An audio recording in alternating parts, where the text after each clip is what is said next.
Fight fans, fight fans, fight fans. This is Kurt DeVille with Counterpunch Boxing News. And I have some new news concerning Canelo Alvarez, Edgar Berlanga, Erislandy Lara. And let me tell you guys about boxing. Boxing is a sport that follows money. If you're the cash cow, you're going to get concessions. You're going to get perks. And I mean behind the scene perks. The type of things you don't really see or you can't realize. But I see them and I know them. Okay? Canelo Alvarez fighting Edgar Berlanga. Nobody asked for it. Except Berlanga. But understand this. Okay? Understand that fights like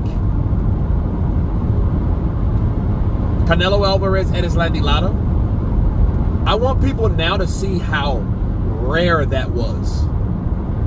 Okay? Because normally, Erislandy Lara, even though he was a bridger fighter, he was one of the most avoided, dangerous fighters and best fighters at 154. You know, his only loss was a robbery. And it seems like that pretty much followed him through his career. And him picking Erislandy Lara as an opponent back then shows you what it's what and how it's supposed to be, and what a person chooses to do. See, now he's not fighting anybody we want him to fight. You know, and a lot of times people do that. You know, they fight enough people to the point like, hey, you know what? Let me take an easy touch. Well, in Canelo's place, he's taking an easy touch over an easy touch over an easy touch. You know, he's fighting all these guys after fighting guys that were all undefeated. Callum Smith, undefeated. Billy Joe Saunders, undefeated. Caleb Plant, undefeated. You know, a lot of these guys were already, they were challenges. True challenges at a different weight class. And Canelo was blasting through these guys. But that shit was 3 years ago. That was a long time ago. Okay, that was a long time ago. Now you got guys like